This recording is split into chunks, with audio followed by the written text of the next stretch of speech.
Hello बच्चों, हम discuss कर रहे हैं क्लास 12th बायोलॉजी एनसीईआरटी का चैप्टर नंबर 2 जिसकी हेडिंग है ह्यूमन रिप्रोडक्शन। तो चलो स्टार्ट करते हैं। आज के इस वीडियो में हम डिस्कस करेंगे फीमेल रिप्रोडक्टिव सिस्टम के बारे में। लास्ट के वीडियो में हमने डिस्कस किया है मेल रिप्रोडक्टिव सिस्टम के बारे में। मेल रिप्रोडक्टिव सिस्टम में क्या क्या ऑर्गन्स होते हैं, कौन कौन सी ग्लैंड्स होती है, कौन कौन सी डक्ट्स होती हैं, क्या क्या बेसिक पॉइंट्स हैं, उन सबको हमने इजीली एक्सप्लेन किया है। तो आज का टॉपिक है फीमेल रिप्रोडक्टिव सिस्टम। टॉपिक को स्टार्ट करने से पहले मैं आपको कुछ बेसिक बातें बता देती हूँ ताकि ये जो टॉपिक है वो आपको इजीली समझ में आ जाए।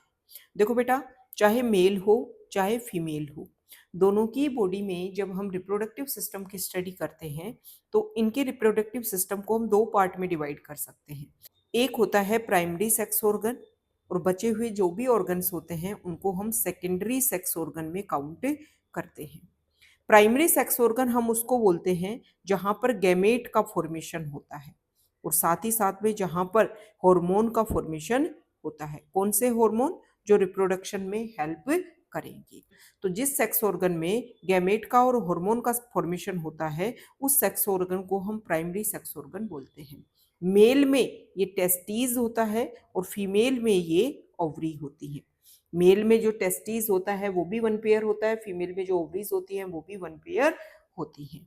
इसके अलावा जो भी रिप्रोडक्टिव सिस्टम में जो भी डक्ट्स हो गई, जो भी ग्लैंड्स हो गई, जो भी इसके अलावा स्ट्रक्चर हो गई, उन सब को हम सेकेंडरी सेक्स ऑर्गन बोलते हैं।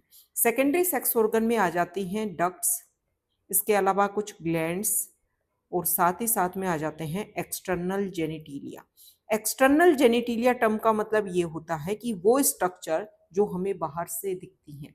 मेल में भी कुछ एक्सटर्नल जेनिटिलिया होते हैं और फीमेल में भी कुछ एक्सटर्नल जेनिटिलिया होते हैं।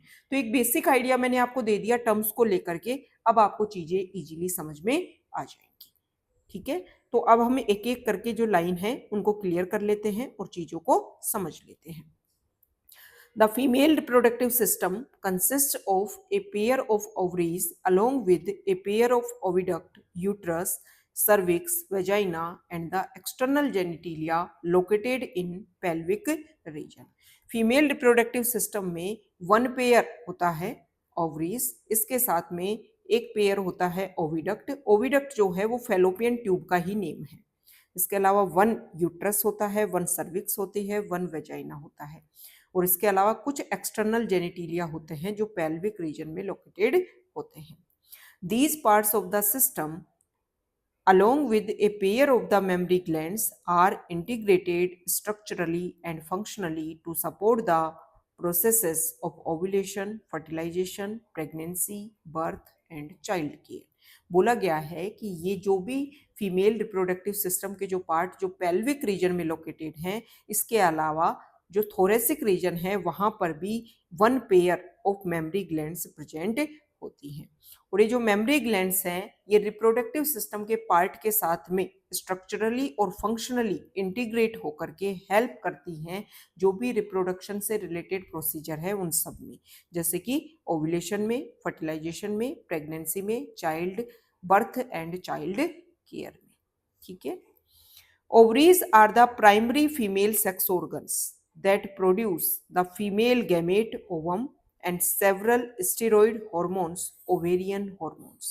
ओवरीज जो हैं वो फीमेल में प्राइमरी फीमेल सेक्स ऑर्गन होते हैं जो क्या करते हैं, एक तो फीमेल गैमेट जिसको हम ओवम बोलते हैं उसका फॉर्मेशन करेंगे और बहुत सारे स्टेरॉइड हार्मोन्स जो हैं उनका फॉर्मेशन करती हैं। Ovaries are located one on each side of the lower abdomen. Ovaries जो हैं वो लोअर एब्डोमेन पार्ट में दोनों ही साइड में एक एक प्रेजेंट होती हैं। Each ovary is about 2 to 4 centimeter in length and is connected to the pelvic wall and uterus by ligaments. Ovary जो है वो लोअर एब्डोमेन पार्ट में होती है, दोनों साइड वन वन प्रेजेंट होगी। 2 से 4 सेंटीमीटर जो है वो ओवरी की लेंथ होती है और ओवरी जो है वो पेल्विक वॉल और यूट्रस से लिगामेंट्स के थ्रू कनेक्टेड होती है। Each ovary is covered by a thin epithelium which encloses the ovarian stroma. Every ovary को अगर हम व्यू करें तो ये एक थिन एपिथीलियम टिश्यू से कवर होती है और इसका जो सेंटर का पार्ट होता है उसको बोलते हैं stroma. The stroma is divided into two zones, a peripheral cortex and inner medulla. जो ओवरी को अगर हम इंटरनली देखो, इस तरीके से ओवरी होती है, तो ये जो बाहर की जो स्ट्रक्चर होती है ना, ये तो होती है थिन एपिथेलियम टिश्यू से कवर, जिसको जर्मिनल एपिथेलियम बोलते हैं। और ये जो सेंटर का पार्ट है, इसको बोलते हैं स्ट्रोमा। इस स्ट्रोमा को भी दो पार्ट में डिवाइड किया जा सकता है। ये जो पेरिफेरल पार्ट है, इसको तो हम बोलते हैं कॉर्टेक्स, और इसमें ये जो सेंटर का पार्ट है, इसको हम बोलेंगे मेडुला। इस तरीके से ये पॉइंट है। के बाद में ये जो डायग्राम है वो फीमेल का साइड व्यू दे रखा है। इसमें आप देखिए, ये वेजाइनल जो है उस पार्ट को शो कर रखा है। ये क्लाइटोरिस है, लेबिया माइनोरा, लेबिया मेजोरा, ये चीजें जो हैं वो एक्सटर्नल जेनिटिलिया है, जो बाहर से दिखते हैं फीमेल की बॉडी में। ये यूरेथ्रा है, मतलब जहाँ से यूरिन की ओपनिंग होती है फीमेल में।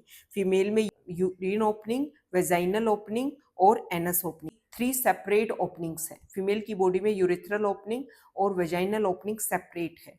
लेकिन अगर हम बात करें मेल की, तो उसमें जो गैमेट्स जो हैं वो भी सेम पाथ से पास आउट होते हैं, और यूरिन जो है वो भी सेम पाथ से पास आउट होता है। यूरेथ्रा है, जिसके थ्रू फीमेल में यूरिन जो है वो बॉडी से बाहर निकलता है। इसके अलावा ये पार्ट जो है वो यूट्रस शो कर रखा है कि यूट्रस वाला पार्ट है, और यूट्रस का ही लोअर पार्ट जो है उसको सर्विक्स बोला जाता है। The oviducts, fallopian tubes, uterus and vagina constitute the female accessory ducts. बोला गया है कि फैलोपियन ट्यूब, जिसको ओविडक्ट्स भी बोलते हैं, यूट्रस एंड वेजाइना जो है, ये सब मिलकर के फीमेल की जो एसेसरी डक्ट्स हैं उनको बनाते हैं। आप यहाँ पर देखिए, इस डायग्राम के थ्रू आपको समझ में आएगा। ये वन पेयर, ये और ये ओवरी प्रेजेंट है। ओवरी जो है वो पेल्विक वॉल से और इसके अलावा जो यूटेराइन वॉल है, इससे लिगामेंट्स के थ्रू कनेक्ट होते हैं। अब इसके बाद में ये जो आपको स्ट्रक्चर दिख रही है, जिसमें इनफंडिबुलम, एम्पुला और इस्थमस जो है वो लेबलिंग कर रखी है, ये है फैलोपियन ट्यूब, जिसको हम ओविडक्ट के नाम से भी जानते हैं। ये वन पेयर है, दोनों साइड देखो आप। तो यहाँ से जो है वो ओव्यूलेशन होगा, फीमेल गैमेट ओवम निकलेगा, जिसको ये इनफंडिबुलम वाला पार्ट जो है वो कैच करेगा, और कैच करके जो है वो यहाँ पर इस गैमेट को लेकर के आएगा। यहाँ पर ये वेजाइना है, ये सर्वाइकल कैनाल है, ये सर्विक्स है, और ये है यूट्रस। जब सेक्सुअल रिलेशन बनते हैं तो वेजाइना वाले पार्ट में जो है वो पेनिस इंसर्ट होता है, वहां पर जो है वो सीमन को रिलीज करता है। सीमन में से जो स्पर्म है, जो मेल गैमेट हैं, वो ट्रेवल करते हैं, और ट्रेवल करके या तो इस साइड या फिर इस साइड फैलोपियन ट्यूब में जाते हैं। जहां पर भी फीमेल गैमेट प्रेजेंट है, फिर एक स्पर्म जो है वो फीमेल गैमेट के साथ में मिल करके फर्टिलाइजेशन करेगा। जैसे ही फर्टिलाइजेशन होगा, फीमेल गैमेट में मियोसिस सेकंड कंप्लीट होगा। फर्टिलाइजेशन के बाद में जो फर्स्ट सेल बनेगी उसको बोलते हैं जाइगोट। फिर इसमें जो है वो माइटोटिक डिवीजन होगा, डेवलपमेंट होकर के ये स्ट्रक्चर जो है वो यहाँ पर इस यूट्रस वाले पार्ट में आ जाएगी। जो यूट्रस वाला पार्ट है, वहां पर जो प्रेगनेंसी है वो 9 मंथ और 7 डेज के लिए रहती है। तो ओवरी का काम है फीमेल गैमेट को बनाना, जो फैलोपियन ट्यूब है उसका काम है फर्टिलाइजेशन करवाना, यूट्रस का काम है प्रेगनेंसी को होल्ड करना, और ये जो वेजाइनल पार्ट है इसके थ्रू एंट्री करता है मेल गैमेट। अब ये जो सर्विक्स है, यूट्रस जो वाला पार्ट है उसी का लोअर पार्ट सर्विक्स बोला जाता है, और सर्विक्स की जो कैविटी वाला पार्ट है, नैरो कैविटी वाला रीजन है, उसको सर्वाइकल कैनाल बोलते हैं। ये सर्वाइकल कैनाल और वेजाइना दोनों को मिलाकर के बोला जाता है बर्थ कैनाल। अब तो ऐसे मानो कि जब बच्चे की डिलीवरी होगी तो इसी रीजन से बच्चा जो है वो डिलीवर होता है। ठीक है, तो ये बेसिक आइडिया मैंने आपको दे दिया है। Each fallopian tube is about 10 to 12 centimeter long and extend from the periphery of each ovary to the uterus. दोनों ही फैलोपियन ट्यूब जो हैं वो 10 से 12 सेंटीमीटर होती है लंबी, और ये ओवरी के पेरिफेरी वाले पार्ट से यूट्रस तक जो है वो एक्सटेंड होती है। इस फैलोपियन ट्यूब का जो पार्ट ओवरी के बिल्कुल पास में होता है, और ये जो पार्ट जो ओवरी के पास में होता है, ये फनल शेप्ड होता है, इसको बोलते हैं इनफंडिबुलम। इनफंडिबुलम का जो एज पार्ट है, जहां पर फिंगर लाइक स्ट्रक्चर होती है, इन फिंगर लाइक स्ट्रक्चर को बोलते हैं फिम्बरी, और ये फिम्बरी हेल्प करते हैं जब ओव्यूलेशन के बाद में जो ओवम रिलीज होता है फीमेल गैमेट, उसको कलेक्शन करती है।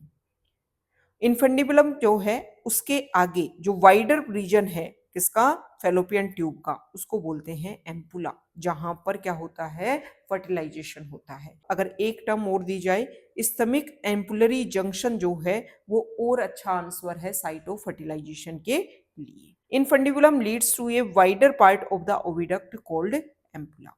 इनफंडिबुलम के आगे जो वाइडर रीजन है उसको एम्पुला बोलते हैं, और फैलोपियन ट्यूब का जो लास्ट पार्ट होता है उसको इस्थमस बोलते हैं। ये जो इस्थमस है ये एक नैरो ल्यूमन है और जाकर के किससे ज्वाइंट हो जाता है, यूट्रस से ज्वाइंट हो जाता है। यूट्रस सिंगल होता है, और इसके अलावा कॉमनली हम यूट्रस को वूम के नाम से भी जानते हैं। यूट्रस की जो शेप होती है वो इन्वर्टेड पियर, पियर जानते हो, नाशपाती हम एक फ्रूट खाते हैं, इसको अगर हम इस तरीके से उल्टा रखते तो ये यूट्रस जैसी स्ट्रक्चर हो गई। यूट्रस जो है वो भी लिगामेंट से उसको सपोर्ट मिलता है, और लिगामेंट्स जो हैं वो पेल्विक वॉल से अटैच होते हैं। यूट्रस वेजाइना में ओपन होता है थ्रू ए नैरो सर्विक्स, मतलब यूट्रस का जो लोअर पार्ट होता है उसी को सर्विक्स बोला जाता है। The cavity of the cervix is called cervical canal, और जो सर्विक्स की जो कैविटी है उसको सर्वाइकल कैनाल के नाम से जाना जाता है। ये जो सर्वाइकल कैनाल है वो वेजाइना के साथ में मिलकर के बर्थ कैनाल बनाती है। जो यूट्रस की वॉल है, मतलब जो इसकी दीवार है, उसमें 3 लेयर्स ऑफ टिश्यू मिलते हैं। सबसे बाहर की जो लेयर है उसको पेरीमेट्रियम बोलते हैं, और ये जो पेरीमेट्रियम है ये थिन है और मेम्ब्रेनस स्ट्रक्चर है। जो मिडिल स्टेज पे जो वॉल है उसको हम बोलते हैं मायोमेट्रियम, और मायोमेट्रियम जो है वो थिक लेयर है और स्मूथ मसल की बनी होती है। एक्चुअली क्या होता है, प्रेगनेंसी के बाद में जब चाइल्ड की डिलीवरी होनी होती है तो इन्हीं स्मूथ मसल में कॉन्ट्रैक्शन रिलैक्सेशन होता है, जिसकी वजह से बच्चे को एक पुश मिलता है और बच्चा जो है वो सर्वाइकल कैनाल से होता हुआ वजाइना के थ्रू बाहर निकलता है। और सबसे अंदर की जो लेयर होती है यूट्रस की उसको बोला जाता है एंडोमेट्रियम। ये जो एंडोमेट्रियम है वो ग्लैंडुलर लेयर है, तीनों में डिफरेंस हो गया। पेरीमेट्रियम थिन होती है मेम्ब्रेनस, जो बीच की मायोमेट्रियम जो होती है वो थिक लेयर होती है, और सबसे अंदर की जो होती है वो ग्लैंडुलर लेयर होती है। ये जो एंडोमेट्रियम है वो यूट्रस की कैविटी जो है उसको लाइन करती है।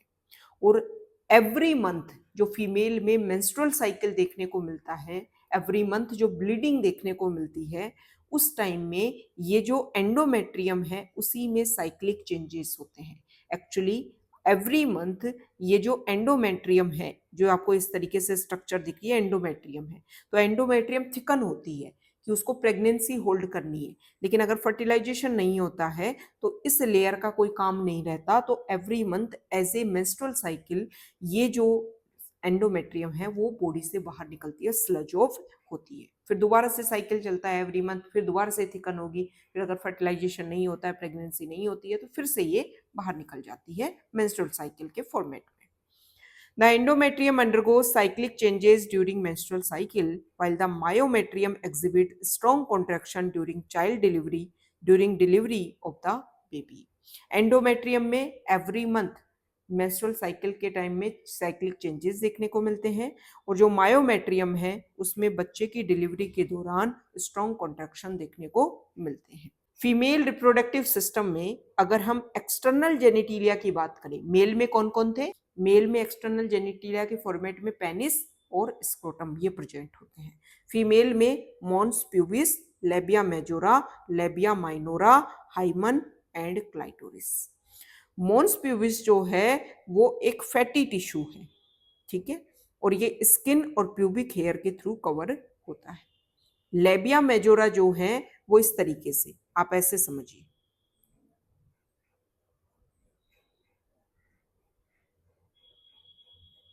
ये एक फीमेल की बॉडी है, ये जो है वो एनल ओपनिंग हो गई। अगर हम इसको देखें तो ये तो है बेटा मॉन्स प्यूबिस, ये जो रीजन है, तो यहाँ पे प्यूबिक हेयर प्रेजेंट होते हैं फीमेल की बॉडी में, और फैट जैसी स्ट्रक्चर होती है, ये मॉन्स प्यूबिस हो गया। इसके बाद में जो वेजाइनल ओपनिंग होती है और जो यूरिथ्रल ओपनिंग होती है उसको इस तरीके के फोल्ड जो हैं वो कवर करके रखते हैं। यहाँ पर है यूरिथ्रल ओपनिंग और यहाँ पे है वेजाइनल ओपनिंग।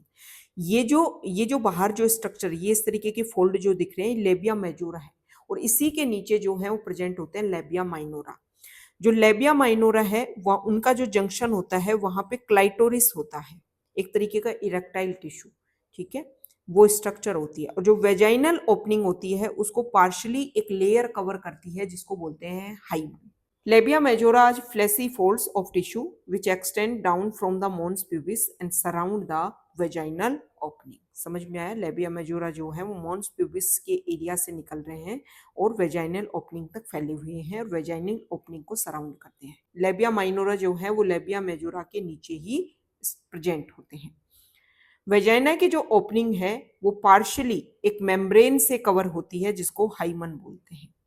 क्लाइटोरिस जो है वो एक टाइनी छोटा सा फिंगर लाइक स्ट्रक्चर है जो दो लेबिया माइनोरा जो हैं उनके जंक्शन के ऊपर प्रेजेंट होता है। और यूरेथ्रल ओपनिंग जो है उसके अबोव, आप तो ऐसे मानो ये यूरेथ्रल ओपनिंग है, इस तरीके से ये यूरेथ्रल ओपनिंग है, तो इसके ऊपर यहाँ पर प्रेजेंट होता है क्लाइटोरिस। अभी जो हाइमन बोला गया ना कि जो वेजाइनल ओपनिंग को एक हाइमन एक लेयर जो है वो कवर करके रखती है, ये हाइमन जो है ऐसा माना जाता है कि जब पहली बार सेक्सुअल रिलेशन बनते हैं तब ये ब्रेक होती है, ऐसा माना जाता है। Hymen is often torn during the first coitus intercourse, जब फर्स्ट इंटरकोर्स होता है तब ये ब्रेक होती है, लेकिन ऐसा नहीं है। आजकल फीमेल जो है वो बहुत सारी एक्टिविटीज में इन्वॉल्व है, जैसे कि बहुत सारे स्पोर्ट्स में इन्वॉल्व है, वो साइकिलिंग करती हैं, वो प्लेइंग करती हैं, वो गेम्स में इन्वॉल्व है। तो इन सब की वजह से या फिर अचानक से इन सब एक्टिविटीज में फीमेल अचानक से कहीं उसके धक्का लग जाए, कहीं गिर जाए, तो उस टाइम भी हाइमन टूट सकती है। तो ये ना माना जाए कि अगर फीमेल की बॉडी में हाइमन प्रेजेंट नहीं है तो उसको कोई सेक्सुअल एक्सपीरियंस है, ऐसा बिल्कुल ना माना जाए। और अगर हाइमन प्रेजेंट है तो ये भी ना माना जाए कि वो सेक्सुअल एक्टिविटीज में इन्वॉल्व नहीं थी। मतलब इसकी प्रेजेंस और एब्सेंस से आप किसी के भी वर्जिनिटी का और सेक्सुअल एक्सपीरियंस का पता नहीं लगा सकते हो, क्योंकि सेक्सुअल इंटरकोर्स के बाद में भी बहुत सारी फीमेल में ये हाइमन जो है वो परसिस्ट रह जाती है। However, it can also be broken by a sudden fall or jolt। अचानक से कहीं धक्का लग जाए, अचानक से गिर जाए तो भी ये टूट सकती है, या फिर वेजाइनल टेम्पून के इंसर्शन से भी टूट सकती है। वेजाइनल टेम्पून क्या है? जब मेंस्ट्रुअल साइकिल आता है तो ब्लीडिंग जो है उसको एब्जॉर्ब करने के लिए फीमेल जो है वो सैनिटरी पैड यूज करती है। अब उसका अल्टरनेट आया है टेम्पून। इसमें क्या होता है? कॉटन प्रेजेंट होती है जिसको वेजाइनल ओपनिंग में इंसर्ट किया जाता है ताकि जो ब्लीडिंग है वो बाहर ही ना निकले और जो कॉटन है वो उसको एब्जॉर्ब करती रहे, ताकि जो सैनिटरी पैड से जो इचिंग होती है, बहुत सारे फीमेल को इश्यू होते हैं, तो उन सारी इश्यूज से फीमेल जो है वो बच सके।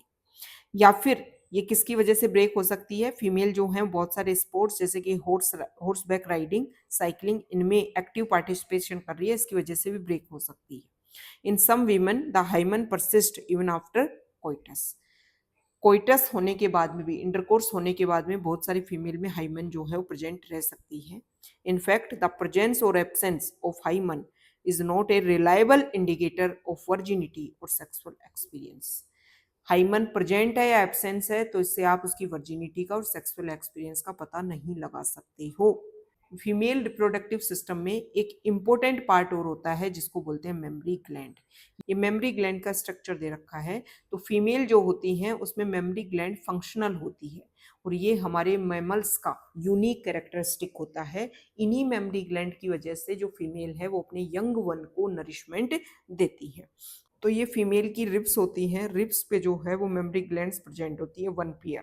जो मेमरी ग्लैंड्स होती हैं उसमें दो चीजें होती हैं, एक तो मिल्क सिक्रीशन वाला पार्ट होता है और दूसरा एक फैट का अमाउंट होता है, जिसकी वजह से फैट का अमाउंट कम और ज्यादा होता है, जिसकी वजह से ब्रेस्ट का साइज जो है वो डिसाइड होता है। ठीक है, तो दो पार्ट हो गए, एक तो हो गए मिल्क सिक्रेटिंग पार्ट और दूसरा वेरिएबल अमाउंट ऑफ फैट। तो ये जो स्ट्रक्चर आपको ये इस तरीके से दिख रही है ना, ये है एल्वियोलाई। एल्वियोलाई लंग्स वाले नहीं, ये मेमरी ग्लैंड्स वाले एल्वियोलाई है जहां पर मिल्क का फॉर्मेशन होगा। फिर ये जो एल्वियोलाई हैं वो अपनी इस तरीके से अपना जो भी सिक्रीशन है उसको अपनी ल्यूमन में डालते हैं और फिर मेमरी ट्यूब्यूल्स के थ्रू जो है वो बाहर निकालते हैं। फिर एक लोब की जो ये देखो इस तरीके से ये आपको स्ट्रक्चर दिख रही है, ये लोब बता रहा है। एक मेमरी ग्लैंड में 15 से 20 मेमरी लोब होते हैं। मेमरी लोब में एल्वियोलाई होते हैं। एल्वियोलाई जो हैं उनकी जो ट्यूब होती है उसको मेमोरी ट्यूब्यूल्स बोलते हैं। फिर एक लोब में जितने भी एल्वियोलाई हैं उनकी ट्यूब्यूल्स मिलकर के मेमोरी डक्ट बनाती हैं। फिर मेमोरी डक्ट जो हैं वो एक वाइडर रीजन में ओपन होते हैं जिसको एम्पुला बोलते हैं। और फिर ये एम्पुला जो है वो लेक्टिफेरस डक्ट के थ्रू जो है वो बाहर निकलता है। और ये जो पार्ट है निपल, इस निपल के चारों तरफ जो है वो ब्लैक पिगमेंटेड रीजन होता है जिसको एरियोला बोला जाता है। ठीक है। A functional mammary gland is characteristic of all female mammals. Mammary gland functional है, ये फीमेल मैमल्स का कैरेक्टरिस्टिक फीचर होता है। Mammary glands are paired structure, जिनको हम नॉर्मली ब्रेस्ट के नाम से भी जानते हैं। इसमें ग्लैंडुलर टिश्यू होता है जो मिल्क सीक्रेट करेगा और वेरिएबल अमाउंट ऑफ फैट होता है। Glandular tissue of each breast is divided into 15 to 20 memory lobes. जो ग्लैंडुलर टिश्यू होता है वो डिवाइड होता है 15 से 20 मेमोरी लोब्स में, containing cluster of cells called alveoli. और ये जो ग्लैंडुलर टिश्यू है इसमें जो रियल में जो बेसिक यूनिट होती है, जो सेल जहां से मिल्क का सिक्रेशन होता है उसको बोला जाता है alveoli. The cells of alveoli secrete milk which is stored in the cavities lumen of alveoli. जो एल्वियोलाई की सेल्स, एल्वियोलाई एक टिश्यू हो गया, उसमें जो सेल्स जो मिल्क बना रही हैं, इस तरीके से मानो आप, इस तरीके की कंडीशन है, तो इस तरीके से जो सेल्स प्रेजेंट है उन्होंने अपना सिक्रेशन इस ल्यूमन में डाल दिया। फिर यहाँ पर जो एल्वियोलाई की जो डक्ट निकलेगी उसको मेमोरी ट्यूब्यूल्स बोलते हैं। Alveoli opens into mammary tubules. ठीक है। ट्यूब्यूल्स ऑफ ईच लोब, एक लोब में जितने भी एल्वियोलाई है उनकी जितनी भी मेमोरी ट्यूब्यूल्स हैं वो सब आपस में ज्वाइन करके बनाती है मेमोरी डक्ट।